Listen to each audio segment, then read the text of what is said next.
feedback loop is a process where your business will put out some sort of mechanism to create business, and in the process of creating that business, it further generates a need or an idea for business in your area or for your business. For instance, if you were to do a job in a certain area, and in the process of doing that job, you were able to generate more business by meeting new contacts or having customers see your product or move towards the things that you're doing and contact you for more business, what you've created is a feedback loop. So the act of advertising for the initial job got you the job, and the job itself got you more business. So today we're going to talk about what a feedback loop is, how it can help your business, and what is the best way for you to capture that phenomenon and to create it and keep it going for your business. The cool thing about a feedback loop is it's not just one main or one means for you to generate business. It can also be a means for you to control the tempo of your business. So if you wanted to generate more business, you could. If you wanted to stay or maintain at a certain level, you could. And you can even draw down your business a little bit through the negative of a feedback loop, but you have to be very, very careful because you don't want to do a situation where that can be, damaging to your business. And we'll get into all that. But for right now, let's talk about a feedback loop and how it can help you. All right, a positive feedback loop is the first thing that we want to talk about. And what that basically says is that when you do an action and it creates a positive outlook in the customer or in future customers' minds, in your business, obviously, creating a situation where you provide good customer service, or you have a product that they haven't seen before, or your stuff is clean, or your stuff is neat, or your stuff is orderly, or your stuff is all the things that you find attractive in one business. You're doing those kind of things, and it's creating a situation where you're generating more revenue for your business. So positive feedback, again, are those things that you do that create a positive light with your business and generate business from that, based on the fact that positivity exists and it's appealing to the customer. A negative feedback loop is kind of the exact opposite. If you showed up and your guys weren't in any kind of uniform and they looked kind of sloppy, or they smelled like smoke or something, alcohol or something like that, and that would create this connotation within the customer that they don't want this, it's not desirable, it's not something that they feel would be best for their interests. So that would create a negative sense. Now, the danger about a negative feedback loop is you go and you create this situation where there's a problem or a mistake or something in the mind of one customer. They pass that on to other customers, and those customers will refuse to use you even though they have no experience with you at all. So you have to be very, very careful with a negative feedback loop, because what it can do is create that situation where your business will be damaged well beyond the fact of a mistake or something that you did in the present or in the near past, beyond the things that are in your control, and they won't even give you a chance. You won't even be able to talk to them. Now, you can use a negative feedback loop as a sense to kind of scale back your business. And the way that you do that is you create a situation where it is in a negative light, but it is not something that is detriment to the customer, i.e. you can be sold out, or you can be in such high demand that you cannot get to them at a certain time. Again, these are very, very dangerous, because there's a fine line between, me not wanting to use you and me not being able to use you. today's customers believe that if you're not available to them, that is just as bad as you know, having something negative towards them, or not liking them, or not wanting to be with them, or whatever. So it can create a situation where it can be negative, and you have to be very, very careful with that, and make sure that you're not doing something that is going to, you know, implode onto you and create a situation where you have customers out there saying, you don't call them because every time I call them, their phone is busy, or they're not available, or something like that. Go on to somebody else that will be able to help you. Again, the positive side of a negative feedback loop is, again, if you feel that there's a need for you to scale back or to move away from a certain aspect of your job. Say, for instance, there's something that you don't particularly want to continue to do. If you are a heating and air guy and you don't want to clean ducts anymore, you can take that away and let the customers know that you do all the other service stuff, but you don't want to do that. And to kind of put a positive spin onto that, it would be better if you found someone that could help them with the ducts. Now, that person has to be trustworthy, and they have to be able to reciprocate the fact that you're helping them by sending you business as well whenever they have a customer. So it may take you a little bit of a time to get with someone that you can partner with and explain to them, look, I want to do X, Y, and Z. You can do A, B, and C. Let's not cross paths, but let's send customers to each other. And that can work for you and still be a negative feedback loop where you are scaling back on your business, but you're creating a situation where you're not seen in a light that's going to be a detriment to you.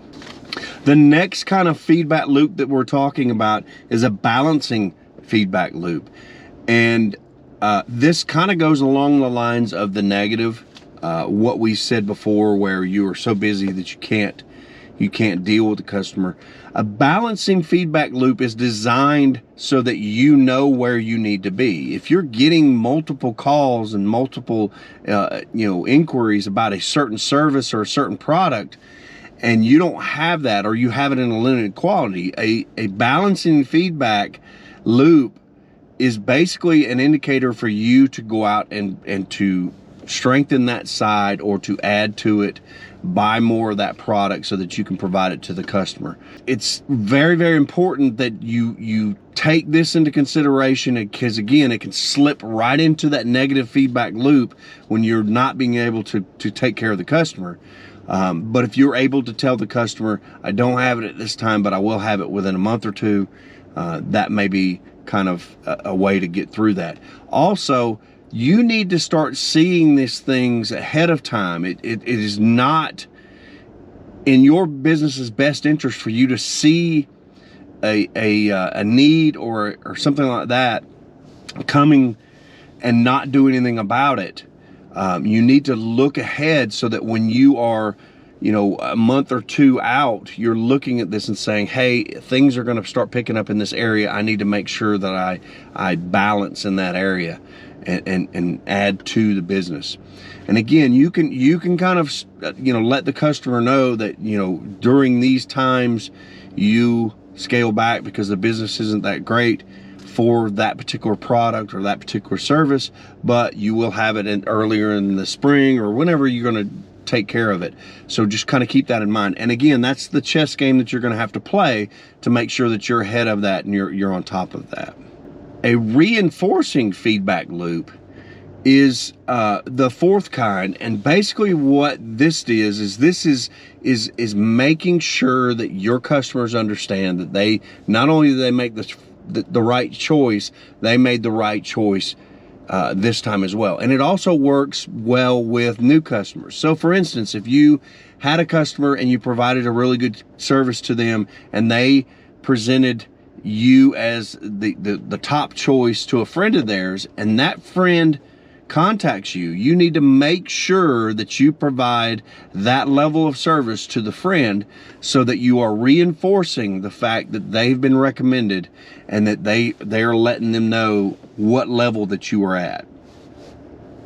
Super important that you don't falter in the fact that you know, you've been hyped as providing these things and providing this kind of service, and then you know, once the new customer gets to you, you basically fall flat on your face. That will immediately put you into a negative connotation, and they will definitely put out there, if they don't use you, that they're going to put out there that they don't recommend that anyone uses you. So use your reinforcing feedback loops to create that situation where the feedback loop continues to grow and continues to be placed in a situation where people thinks that it's correct and it's true and it's right, and then they're in the right place and they're doing what they should do, and your business will grow. Now, all of this is designed for you to control the type and hype of your business. If you're looking to grow, these are the kind of things that you have to do to grow.